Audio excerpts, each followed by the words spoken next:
কামাখ্যা মন্দিরে পুজো দিয়ে গুয়াহাটি থেকে বেরিয়ে পড়ি। আজকের ডেস্টিনেশন শিলং। শিলং যাওয়ার পথে উমিয়াম লেক পড়বে, যেটা কিন্তু একটা ট্যুরিস্ট অ্যাট্রাকশন। শিলং যেতে গেলে এখানে দাঁড়াতেই হবে। আর এই লেকটা কিন্তু ন্যাচারাল না, এটা আসামের জলবিদ্যুৎ কেন্দ্র থেকে তৈরি করা হয়েছে, যা রিসেন্ট টাইমে পর্যটকদের মূল আকর্ষণ কেন্দ্র হয়ে দাঁড়িয়েছে। বছরের বিভিন্ন সময় এই লেকের রং বদলাতে দেখা যায়।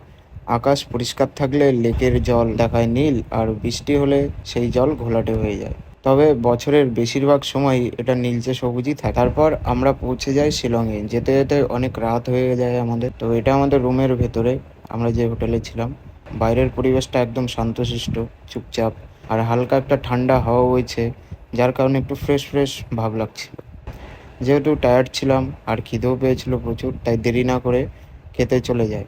এটা ছিল আজকের মেনু। এখন আপাতত খেয়ে নিই, পরে কথা হবে। Bye, until the next.